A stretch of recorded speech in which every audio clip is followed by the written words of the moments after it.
Nos necesitamos el uno al otro. Y fíjense, justo con toda esta situación del pastor Alejandro, estamos viendo esa necesidad que tenemos los unos de los otros de apoyarnos. Porque cuando un miembro del cuerpo sufre, todos sufrimos. Y necesitamos ese respaldo mutuo. Anoche yo llamé de emergencia a mis pastores, los convoqué para tener un tiempo de oración por el pastor Alejandro y estuvimos allí orando, clamando al Señor, porque todos nos sentimos de alguna forma afectados y dolidos frente a lo que le está pasando a él.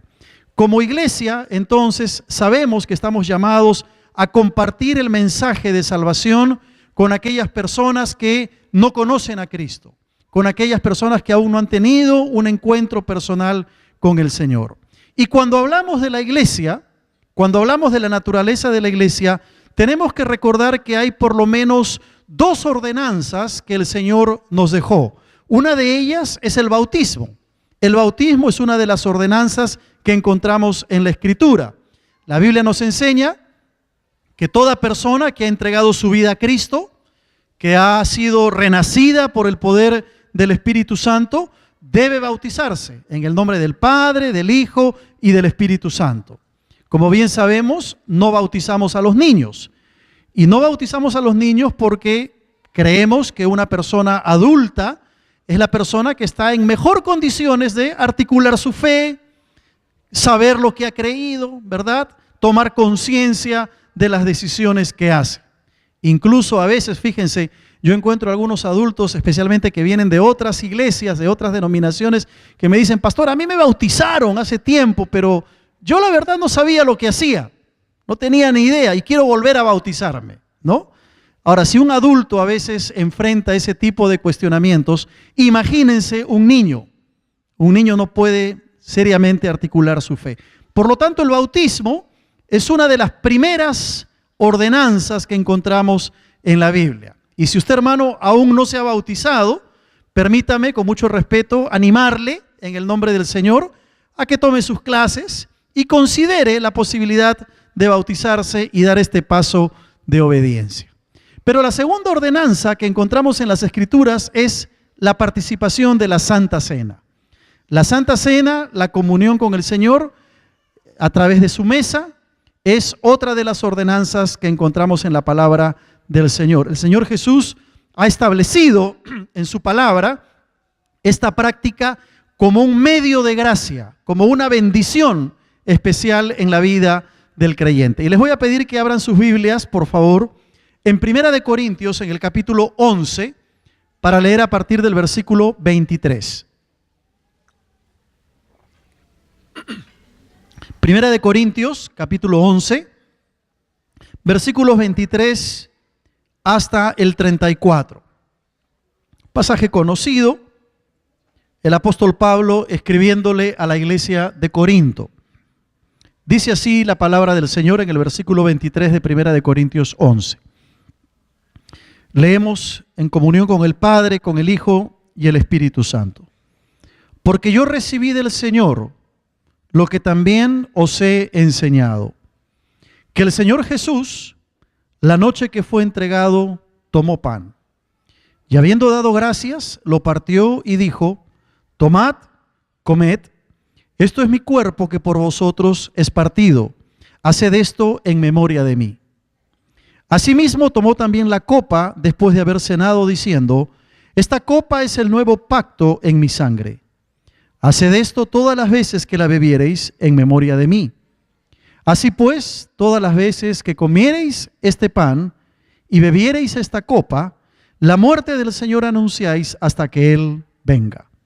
De manera que cualquiera que comiere este pan o bebiere esta copa del Señor indignamente, será culpado del cuerpo y de la sangre del Señor. Por tanto, pruébese cada uno a sí mismo y coma así del pan y beba de la copa. Porque el que come y bebe indignamente, sin discernir el cuerpo del Señor, juicio come y bebe para sí. Por lo cual hay muchos enfermos y debilitados entre vosotros, y muchos duermen. Si pues nos examinásemos a nosotros mismos, no seríamos juzgados, mas siendo juzgados, somos castigados por el Señor, para que no seamos condenados con el mundo. Así que, hermanos míos, cuando os reunís a comer, esperaos unos a otros. Si alguno tuviere hambre, coma en su casa, para que no os reunáis para juicio. Las demás cosas las pondré en orden cuando yo fuere. En este pasaje, el apóstol Pablo le escribe a la iglesia de Corinto y comparte una serie de principios importantes, principios fundamentales que haremos bien en considerar cuando nos acercamos a la Santa Cena. Principios que tenemos que considerar cuando venimos al Señor a participar de la mesa de la comunión. Es muy importante entender lo que la Santa Cena significa, ya que de eso va a depender nuestra actitud y nuestra experiencia durante la celebración de la mesa del Señor. No podemos acercarnos a la Santa Cena de manera irreverente ni de manera negligente. ¿Me escuchó bien? Al participar de la mesa del Señor, tenemos que hacerlo con reverencia y tenemos que hacerlo con cuidado.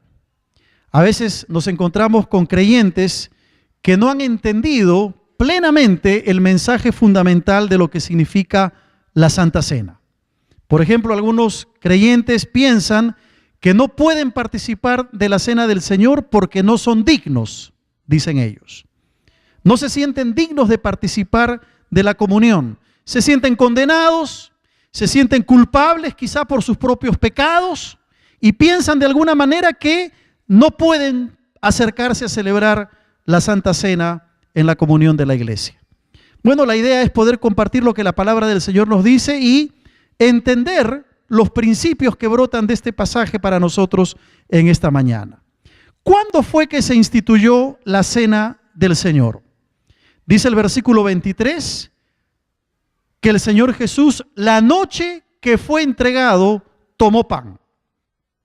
Encontramos que fue la noche en que el Señor fue entregado por Judas que el Señor había instituido la Santa Cena. Estaban reunidos los discípulos ahí en el aposento alto, ¿verdad? Estaban celebrando la Pascua y el Señor instituye lo que nosotros conocemos como la Santa Cena. Esa misma noche que el Señor fue entregado o sería entregado en el huerto de Getsemaní, fue cuando el Señor previamente había instituido la cena y enseñó a los discípulos lo que significaría su sacrificio. De una manera muy ilustrativa, como era característica de nuestro Señor, tomó dos elementos que eran muy conocidos por el judío, tomó el pan y tomó el vino y les mostró lo que significaría su sacrificio. Ustedes saben que cuando nosotros participamos de la cena, yo tomo un pan grande que les muestro y les digo que un pan similar el Señor tomó, ¿verdad? Y que de la manera como yo quiebro ese pan, así el Señor lo quebró. ¿Con qué razón? ¿Con qué motivo? Para enseñarles a los discípulos cómo su cuerpo sería quebrantado, sería partido, sería molido por causa de la humanidad. Así que es importante entender el sacrificio del Señor. Pero este sacrificio no es un sacrificio que cada vez que nosotros acercamos a la Santa Cena se repite. Porque también algunos han pensado que cada vez que venimos a celebrar la mesa del Señor, Cristo muere otra vez. Y eso no es cierto. Ese tipo de enseñanza no la encontramos. Algunos señalan que cuando se celebra la Santa Cena, en ese momento Cristo vuelve a ser sacrificado y vuelve a ser muerto. Y cuando comparamos esa enseñanza con la Escritura, descubrimos que las cosas no son así. Por ejemplo, en el libro de Hebreos, el autor de Hebreos nos va a decir en el capítulo 10, a partir del versículo 11, nos va a hablar justamente de este único sacrificio del Señor.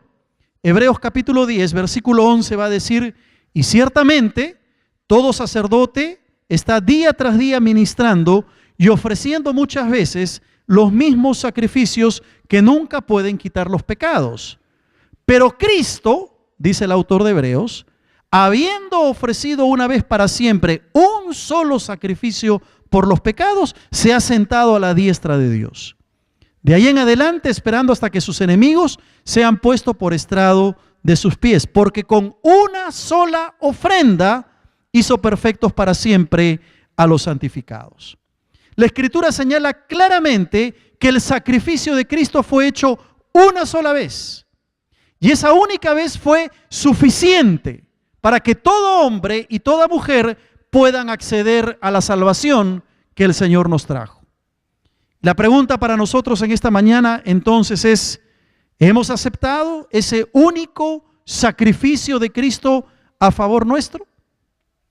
Si por alguna razón aún no le has entregado tu vida al Señor, esta mañana podrás hacerlo. Podrás apropiarte de ese único y suficiente sacrificio que Cristo hizo hace más de 2000 años para traernos salvación y vida eterna. Ahora preguntémonos en esta mañana, ¿qué resultados no produce la participación en la Santa Cena? Porque a veces podemos tener ideas equivocadas frente a este tema. Y lo primero que tenemos que decir es que la Santa Cena no nos hace más santos ni más espirituales. Eso es lo primero. Es importante entender que no por el hecho de participar de la Santa Cena, ya automáticamente somos más santos o somos más espirituales. No por el hecho de venir y participar del pan y participar de la copa, por ese simple hecho ya somos más santos. Si fuera así, ¿verdad? Practicaríamos la Santa Cena todos los domingos, porque ¿quién no quiere ser santo? ¿Quién no quiere ser más espiritual? Si fuera así, practicaríamos la Santa Cena todos los días, incluso invitaríamos a los inconversos a que vengan y participen porque pensaríamos que les puede producir un tipo de santidad o ser más espirituales. Eso no es así. No por el simple hecho de tomar la copa y de comer el pan, somos más espirituales. Ahora, que la Santa Cena nos provee un tiempo de comunión con Dios, claro que sí. Que la Santa Cena bendice nuestra vida y trae crecimiento espiritual, por cierto. No hay cosa más linda, creo yo, en la práctica de la vida cristiana que acercarnos a la mesa del Señor y disfrutar de la comunión con Dios. Pero debe ser hecho y debe ser practicado bíblica y correctamente. El crecimiento del cristiano no depende de ciertos ritos, depende de la alimentación que el creyente hace de la palabra de Dios, depende de un corazón humilde para aceptar la voluntad de Dios. Fíjense, ¿cuántas veces no hemos escuchado al pastor Alejandro, verdad, predicar desde aquí acerca de la actitud que debemos tener frente a las pruebas? ¿Cómo debemos responder frente a las circunstancias adversas? Y yo estos días que he estado con él en el hospital, lo veo agarrado del Señor, sabiendo que la voluntad de Dios siempre es buena, en medio de la prueba que él está pasando. ¿Por qué razón? Porque no consiste de un rito, consiste de una vida de dependencia, de comunión con Dios, cuando las cosas nos van bien, de poder agarrarnos del Señor para que cuando venga el día malo, como dice la Escritura, poder enfrentar esas pruebas. Así que la santidad, la espiritualidad tiene que ver con una vida de oración, tiene que ver con una vida de búsqueda de Dios, de estudio de su palabra, etcétera, etcétera. No caigamos en ritualismos, pensando que la práctica de esos ritos nos va a traer santidad y nos va a hacer más espirituales. Hay grupos que se llaman cristianos, evangélicos, que creen que porque una persona haga ciertas cosas o tenga ciertas prácticas, ya automáticamente va a ser más santo, o ya automáticamente su vida va a ser bendecida. ¿No? Ustedes han escuchado hablar de la rosa de la bendición, del aceite de la unción, del manto sagrado. Todas esas cosas no son más que ejemplos de fetichismos. No son más que ejemplos de un sincretismo religioso que desagrada a Dios y que no produce ningún tipo de resultado en la vida espiritual. Son enseñanzas alejadas de la palabra de Dios. Pero a veces nosotros como cristianos también podemos tener nuestros ritos y pensar, por ejemplo, que si yo duermo con la Biblia cerca de mi cama no voy a tener pesadillas. O que debo llevar la Biblia a todas partes para evitar los malos espíritus, ¿no? O quizá orar antes de salir, una oración rapidita para que el Señor me proteja, sin entender el verdadero sentido de lo que es la oración. Todo esto viene a ser prácticas infructuosas, sin sentido y que no agradan al Señor. ¿Sabes por qué? Porque Dios mira el corazón. Y Dios hoy está mirando tu corazón. Está mirando mi corazón. Mientras no tengamos una vida respaldada por la oración, por la búsqueda de Dios, el estudio de su palabra, la búsqueda de la santidad, cualquier práctica se convierte en inútil, se convierte en infructuosa. Por lo tanto, el venir a la mesa del Señor y participar de la cena del Señor, por el simple hecho de hacerlo, no quiere decir que te haces más santo. Tu respuesta debe ser la de venir a la comunión del Señor con un corazón contrito, humillado, para tener comunión con Dios. Depende de tu actitud. No es el hecho de comer el pan y tomar la copa que va a producir algo interno en tu corazón que mágicamente te va a hacer más santo. No es así. Así no funciona el obrar de Dios. Depende de nuestro entendimiento de lo que significa ser parte de esta hermosa celebración de la Santa Cena. Pero en segundo lugar, no nos hace merecedores del favor de Dios participar en la cena del Señor. No por el hecho de participar en la mesa del Señor, ya somos merecedores de la bendición o del favor de Dios. No somos más dignos de merecer el favor de Dios por participar en su cena, ni somos dignos de participar en su cena por merecimiento propio. Algunos creyentes pueden pensar que son más dignos, por así decirlo, de participar de la cena que otros. Él no merece participar de la Santa Cena, yo sí. O esa hermana que no está participando es menos santa que yo. Hermanos, cuando venimos a la mesa del Señor, todos venimos tal y cual somos. Todos venimos desnudos delante de la presencia del Señor. Todos somos igual de pecadores, pecadores arrepentidos, pero pecadores al fin.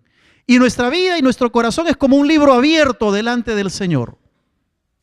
Por lo tanto, si hablamos de merecimientos, ninguno de los que estamos aquí merece acercarse a la Santa Cena, porque no se trata de ello.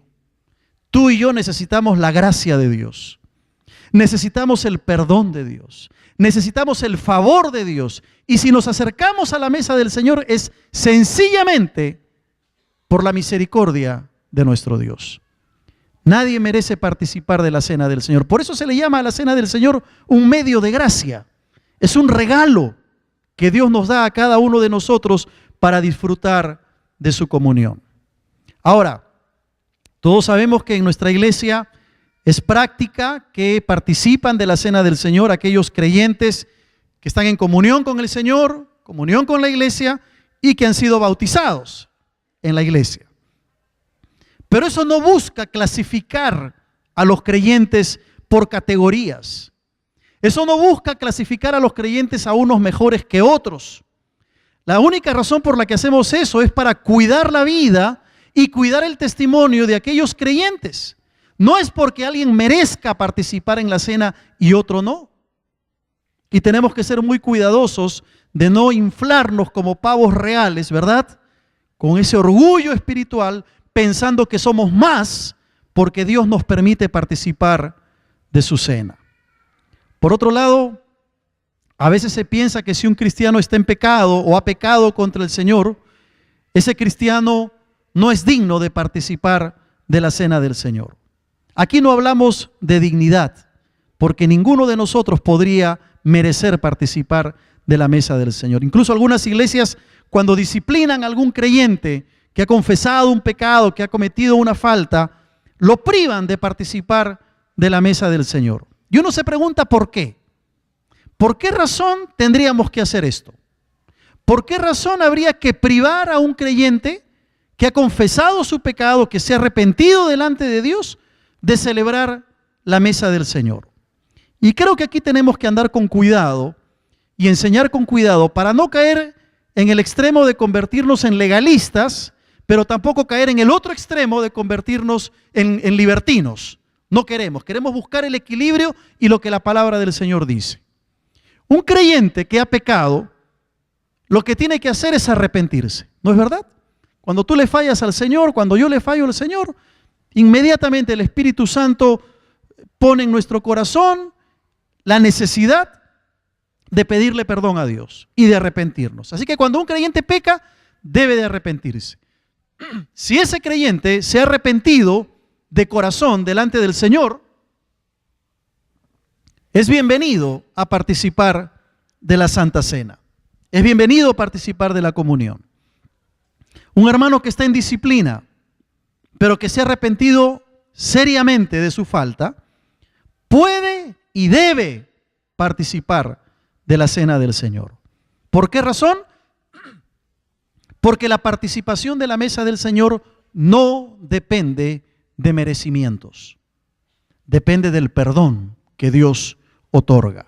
Si fuera por merecimientos, vuelvo a repetir, ninguno de nosotros podría participar de la mesa. A veces le hacemos más daño a ese creyente que está arrepentido, que ha fallado al Señor, pero está arrepentido de corazón, que quiere restaurar su comunión. Le hacemos más daño al privarlo de este medio de gracia como es participar de la Santa Cena. Ahora, es cierto que hay situaciones especiales donde un creyente puede recibir el consejo pastoral de que por un tiempo se abstenga de participar de la mesa del Señor hasta que su comunión sea totalmente restaurada. Dependerá de la magnitud del pecado, dependerá de la sinceridad del arrepentimiento de ese creyente. Dependiendo de eso, se puede recomendar a un creyente en disciplina a que se abstenga por poco tiempo de participar de la mesa del Señor. Pero ningún creyente renacido por el poder del Espíritu Santo, que está en comunión con Dios, que está en comunión con la iglesia, debería dejar de participar de la cena del Señor. Ninguno. No hay razón para no participar de la mesa del Señor si estamos bien con Él. No es por merecimientos, es infinitamente por la gracia de Dios, por la misericordia del Señor. Ahora, en la iglesia de Corinto pasaba algo interesante. El apóstol Pablo lo va a decir en 1 Corintios capítulo 11. Había un problema que el apóstol va a tratar de corregir. Ahí en 1 Corintios, en el capítulo 11, a partir del versículo 20 en adelante, el apóstol Pablo dice: cuando pues os reunís vosotros, esto no es comer la cena del Señor, porque al comer cada uno se adelanta a tomar su propia cena, y uno tiene hambre y otro se embriaga. Pues ¿qué? ¿No tenéis casas en que comáis y bebáis? ¿O menospreciáis la iglesia de Dios y avergonzáis a los que no tienen nada? ¿Qué os diré? ¿Os alabaré? En esto no os alabo, le dice Pablo a la iglesia de Corinto. ¿Qué pasaba en la iglesia de Corinto? Por el contexto de la carta sabemos que en Corinto había mucha carnalidad, ¿verdad? Había un grupo que decía: yo soy de Pablo, yo soy de Apolos. Habían divisiones, había inmoralidad. E incluso a la hora de participar de la cena del Señor se cometían abusos. En ese tiempo no era como nosotros ahora que estamos en la iglesia, donde podemos participar de la manera que lo hacemos. Ahí se reunían los creyentes, algunos traían su comida, otros no podían traer porque no tenían. Y entonces que empezaron a cometer una serie de abusos que desvirtuaron el propósito de la Santa Cena. Se embriagaban unos, otros comían de más sin esperar a los otros, algunos que no podían traer nada que comer se sentían mal y habían caído en un despropósito. Estaban menospreciando la iglesia de Dios. Estaban avergonzando a los que no tenían nada que dar, que no podían traer algo para compartir. Y parecía que lo único que les importaba era comer y beber, y se olvidaban de lo que estaban celebrando. A tal punto que el apóstol Pablo tiene que decir: ustedes lo hacen sin discernir el cuerpo del Señor. Y Pablo señala que esa no era la manera de acercarse a la celebración de la mesa. ¿Cuál fue la consecuencia? El versículo 30 lo señala muy claramente, ¿no? Por lo cual hay muchos enfermos y debilitados entre vosotros, y muchos duermen.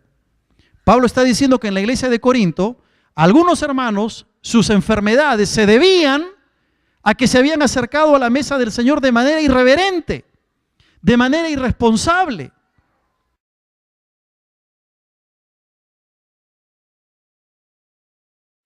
Y entonces, como consecuencia de ello, habían muchos enfermos y, como dice, muchos duermen. No se estaba refiriendo a los que se dormían en el culto mientras Pablo predicaba, ¿no? Está queriendo decir que habían muchos que ya se habían muerto.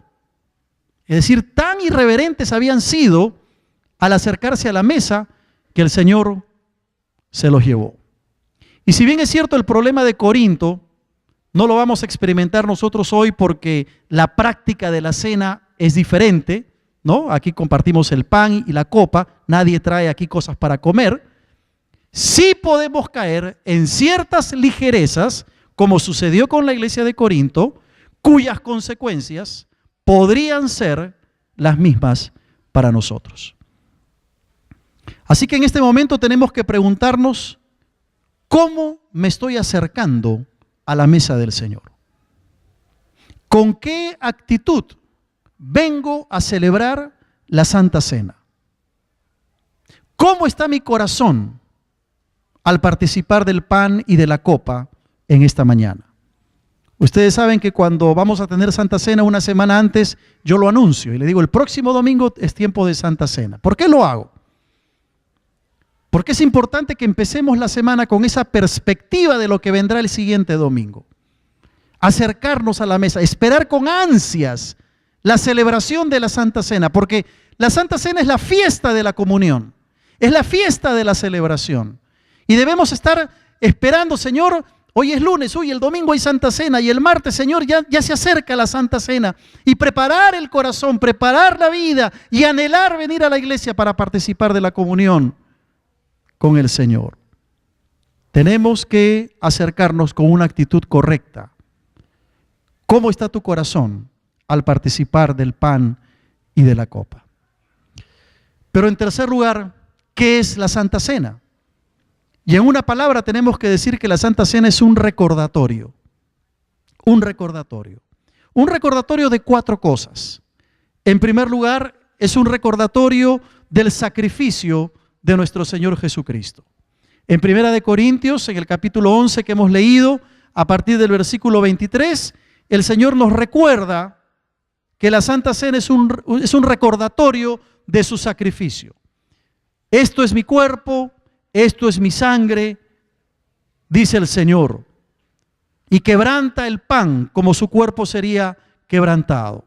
Ahora, el pan sigue siendo pan. El vino o el jugo de uva sigue siendo lo mismo. No hay ningún cambio en el pan ni en el vino. No hay ni transubstanciación ni consubstanciación. Ahora usted me dirá, pastor, está hablando en lenguas, ¿qué es eso? Bueno, la transubstanciación es la doctrina que dice que el pan, a la hora de comer, se convierte literalmente en el cuerpo de Cristo. Y la copa, a la hora de tomarla, se convierte literalmente en la sangre de Cristo. Esa doctrina no la encontramos en la Escritura. Igual sucede con la doctrina de la consubstanciación. La consubstanciación dice que en el pan y en el vino coexiste el elemento mismo del pan y vino con el cuerpo y con la sangre de Cristo. Tampoco encontramos argumento para esa doctrina. Cuando el Señor Jesús dice, esto es mi cuerpo, esta es mi sangre, está usando una figura literaria. Lo que el Señor está queriendo decir, este pan es como si fuera mi cuerpo. Este vino es como si fuera mi sangre. Y de la manera como yo parto el pan, así mi cuerpo va a ser partido. De la manera que ustedes toman este vino, así mi sangre va a ser derramada. Eso es lo que el Señor está queriendo decir. Nosotros creemos que el pan sigue siendo pan, que el vino sigue siendo vino y que solo son símbolos que representan y que nos recuerdan el cuerpo y la sangre de nuestro Señor. Por eso tiene tanta importancia la Santa Cena, un recuerdo del sacrificio. En segundo lugar, es un recordatorio de su segunda venida. Y esto es lindo, ¿verdad? Qué lindo que poder venir a la mesa del Señor nos recuerde que el Señor viene por segunda vez. El Señor va a decir en el versículo 26, todas las veces que comiereis este pan y bebiereis esta copa, la muerte del Señor anunciáis hasta que Él venga. Ahí está el recuerdo de su sacrificio, la muerte del Señor, pero está el recuerdo de su segunda venida. La muerte del Señor anunciáis hasta que Él venga. Entonces, hermanos, cada vez que participamos de la mesa del Señor, estamos diciéndole al mundo, Cristo viene por segunda vez. Ese es el mensaje que comunicamos, el mensaje glorioso de la segunda venida de nuestro Señor. Pero en tercer lugar, participar de la cena del Señor es un recordatorio de nuestra obediencia a Cristo. Cada vez que venimos a la cena del Señor es recordar nuestro deseo de obedecerle. El Señor va a decir cuando parte el pan y cuando da la copa, haced esto en memoria de mí. Cada vez que venimos a la mesa, debemos hacerlo con un compromiso de obediencia al Señor. Fíjense, venir a la mesa del Señor es una maravillosa oportunidad para renovar nuestros votos de fidelidad al Señor.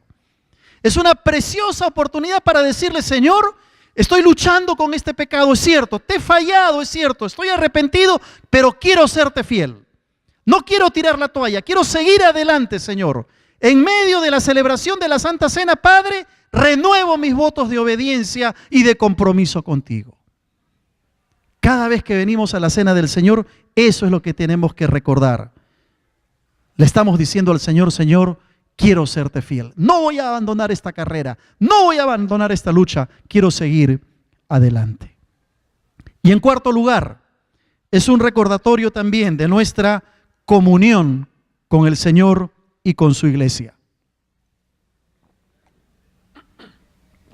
Un recordatorio de nuestra comunión con Dios y con su iglesia. En el capítulo 10 de Primera de Corintios, en los versículos 16 y 17, Pablo le dice a la misma iglesia de Corinto, la copa de bendición que bendecimos, ¿no es la comunión de la sangre de Cristo?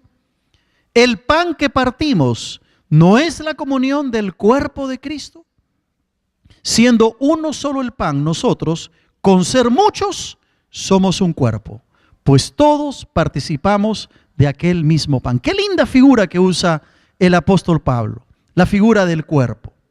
Se nos recuerda que estamos llamados a la comunión con el Señor y a la comunión con los hermanos. Cada vez que tú vienes a la Santa Cena, recuerda que hay una relación vertical con tu Dios, pero una relación horizontal también con la iglesia. Pablo va a decir, el pan que partimos no es la comunión del cuerpo de Cristo, siendo uno solo el pan, nosotros con ser muchos somos un cuerpo, dice el apóstol. Estamos llamados a la comunión en la iglesia del Señor. No podemos participar de la cena del Señor si no estamos en comunión con Dios. Pero tampoco podemos participar de la cena del Señor si no tenemos la intención de arreglar ese problema que tengo con ese hermano o con esa hermana. Si está rota la comunión con mis hermanos, debo restablecerla para que nada me impida participar de la mesa del Señor. La verdadera comunión que tienen los cristianos está en la participación de la Santa Cena. Es la fiesta, es la celebración de la alegría. Es la fiesta de la comunión.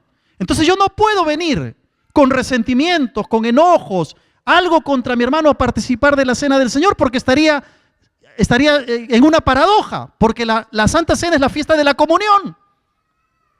Y si yo no tengo comunión con mis hermanos, si está rota esa comunión, entonces tengo que arreglar mis cuentas con Dios y con esos hermanos con los que tengo algún conflicto. Como un mismo cuerpo, como iglesia, nos amamos, ¿verdad? Debemos apoyarnos mutuamente, debemos ayudarnos mutuamente, nos bendecimos, nos preocupamos los unos por los otros, nos alegramos cuando hay que alegrarse y lloramos cuando hay que llorar, como es el caso ahora con lo que le está pasando a nuestro querido pastor Alejandro. Sufrimos por lo que le está pasando, porque somos un cuerpo, porque somos una iglesia. Yo te pregunto, querido hermano, hermana, ¿cómo está tu comunión con Dios y con tus hermanos de la congregación? ¿Hay rencillas? ¿Hay resentimientos guardados? ¿Hay amargura en tu corazón contra alguien? No digas, como tengo ese resentimiento en mi corazón, entonces no participo de la Santa Cena. No digas eso. Al contrario, di, Señor, voy a participar de tu mesa y saliendo del culto voy a resolver ese problema con ese hermano. Voy a arreglar esa situación.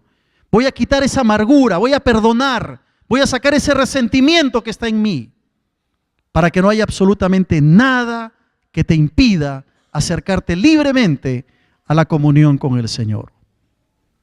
Termino. Dios nos ha dejado un medio de gracia hermoso, un medio de gracia precioso, bello, valiosísimo, para que tú y yo lo aprovechemos y lo disfrutemos. ¿Sabes qué? La Santa Cena es un anticipo de lo que serán esas bodas del Cordero descritas en el libro de Apocalipsis, en el capítulo 19, los versículos 7 y 9. Esta celebración de la comunión, esta fiesta, no es más que un anticipo de lo que será cuando estemos en la presencia del Señor y disfrutemos las gloriosas bodas del Cordero. Juan, en esa visión maravillosa de las alabanzas en el cielo, va a decir: gocémonos y alegrémonos y démosle gloria, porque han llegado las bodas del Cordero y su esposa se ha preparado. Y a ella se le ha concedido que se vista de lino fino, limpio y resplandeciente, porque el lino fino es las acciones justas de los santos. Y el ángel me dijo: bienaventurados los que son llamados a la cena de las bodas del Cordero. Y me dijo: estas son palabras verdaderas de Dios. Cada vez que venimos a la mesa del Señor, hermano querido, debemos hacerlo con esa expectativa, con esa perspectiva de eternidad, de saber que un día estaremos en la bendita y gloriosa presencia de Dios, donde no habrá llanto, donde no habrá sufrimiento, donde no habrá dolor, y celebraremos esas gloriosas bodas del Cordero. No habrá pan, no habrá vino, pero la presencia de Cristo alumbrará todo y viviremos por la eternidad con nuestro Señor. Gloria a su nombre. Te pregunto, ¿estás preparado para encontrarte con tu Señor? Si no conoces a Cristo, hoy puedes venir y algún día participar de esta cena. Pero lo más importante, que si vienes hoy al Señor, el Señor inscribe tu nombre en el libro de la vida, y cuando tengas que dejar esta tierra podrás ir a participar de esa fiesta espiritual, esas bodas del Cordero que el Señor tiene preparado para cada uno de sus hijos. Que el Señor nos bendiga y nos ayude a entender el verdadero sentido de su mesa. Vamos a orar.